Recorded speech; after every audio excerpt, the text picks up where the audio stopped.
예, 안녕하세요. 남서울교회 해외 선교부를 섬기고 있는 이승준 목사입니다. 먼저 짧게 발표하기 앞서서 저희 교회보다 해외 선교 사역을 더 잘 감당하고 있는 교회들이 굉장히 많고 더욱 대표성을 띠시는 분들이 많은데 이 자리 서게 돼서 너무 부담스럽습니다. 저 뒤에 들어올 때 잘못 왔다는 생각을 굉장히 많이 했습니다.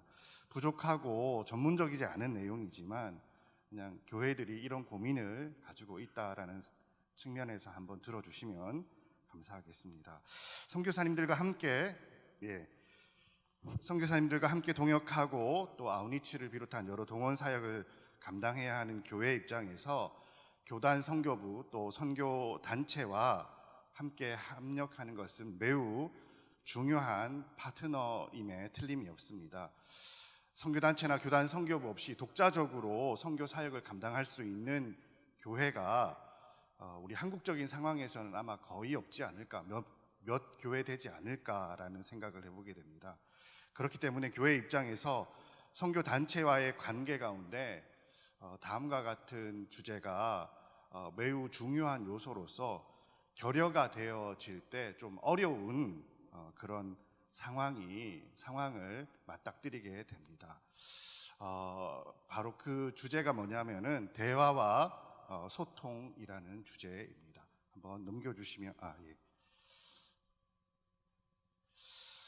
대부분의 교회가 선교사를 파송하는 것은 가능하지만 선교 사역의 정책적인 방향이나 혹은 또 전문적인 현장에 계신 선교사님에 대한 케어는 단체에 위탁하고 있는 것이 사실입니다. 저희 교회 또한 마찬가지입니다.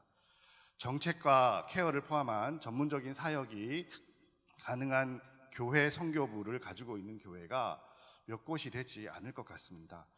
현재 상황을 정확하게 이해하고 또 선교사님들의 상황이나 처지를 파악하는 일에 교회도 관심을 가져야 하겠지만 교회 선교부가 가지고 있는 이런 선천적이고 구조적인 한계 때문에 현지와 선교사님들에 대한 상황의 파악은 아무래도 단체가 훨씬 더 많은 정보를 가지고 있고 정확한 상황 파악을 하고 있다고 할 수 있을 것입니다.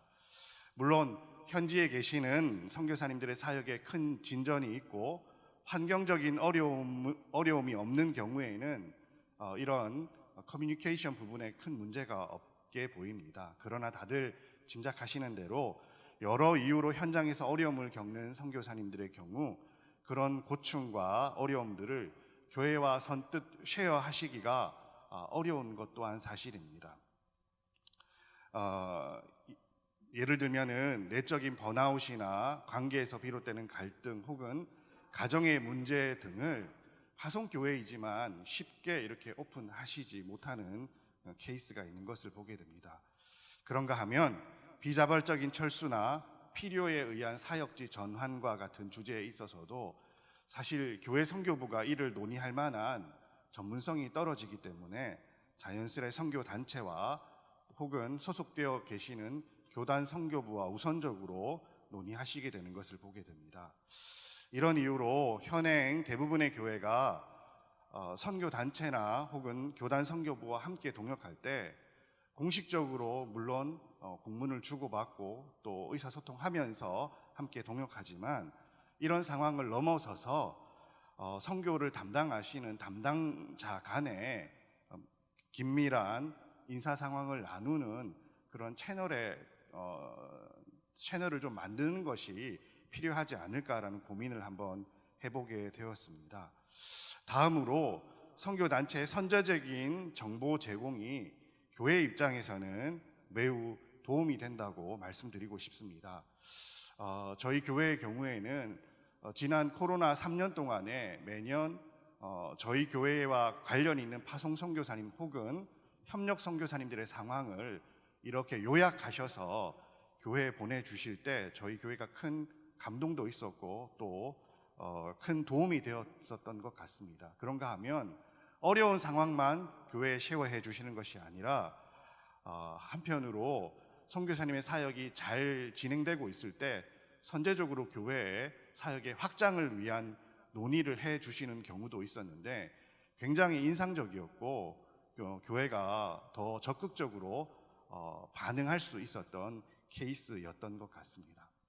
그래서 이 표를 PPT를 한 번만 보여주시면요.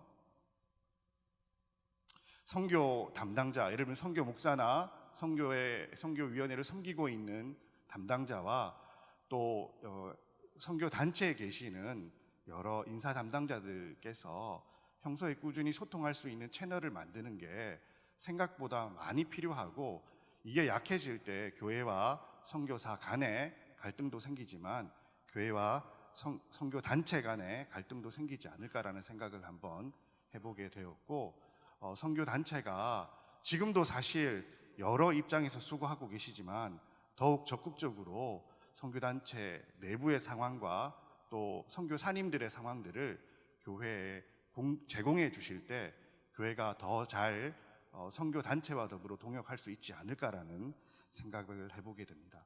마지막으로 짧게 교회 입장에서 선교 단체에 참 바라게 되고 요청되어지는 게 비전과 정책의 제시라고 말씀드리고 싶습니다. 코로나 이후로 아마도 올 이제 상반기부터 2023년 상반기부터 모든 교회가 예전처럼 아웃리치를 가고 또 선교사를 파송하고 청년들을 동원하고 하려고 하는 그런 노력을 하겠지만, 생각해 보시면 비자발적인 철수도 점점 더 많아지고 선교지 환경도 어려워지고 또 이미 나가 계시는 선교사님들도 특별한 경우에는 또 다른 선교지를 찾아야 되는 경우가 많아짐을 보게 되는데, 교회가 사실 앞으로 어떻게 교회가 선교를 준비하고 어떻게 사람들을 발굴해 내어야 하는지에 대한 큰 고민을 가지고 있습니다. 교회 차원에서 논의하거나 답을 제시할 수 있는 수준이 아니기 때문에 선교 단체에서 앞으로 선교는 어떻게 이루어지는지 정책적인 비전을 좀 제시해 주시고, 또 어떻게 다음 세대들을 동원해야 하는지 그런 부분에 있어서 제시를 해 주시면 더욱 감사하겠다는 말씀을 드리고 싶습니다. 마지막으로는 개별 선교사님에 대한 로드맵에 관해서 요청드리고 싶습니다. 금방도 말씀드렸다시피 새로운 파송 선교사님을 파송할 때만 이분의 사역이 어떻게 이루어지고 어떤 지역에서 사역하실지 고민되는 것뿐만 아니라, 사실 현재는 많은 선교사님들이 다시 들어오셔서 또 다른 사역을 찾거나 또 다른 선교지로 나가셔야 되는데, 이런 과정 가운데서 선교 단체에서 교회와 더불어 함께 고민해 주시고 함께 고민하는 과정들을 가져주시면 교회가 더욱 힘을 내어서 선교 단체와 동역할 수 있지 않을까라는 생각을 한번 해보게 됩니다.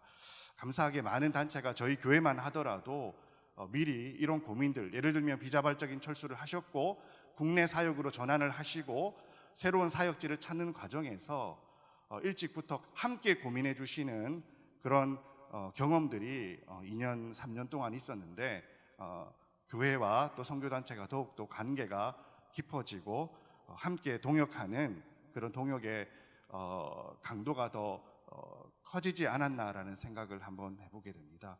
그래서 이런 고민들을 교회가 하고 있음을 잠시 어설프지만 좀 말씀드리고 싶습니다. 감사합니다.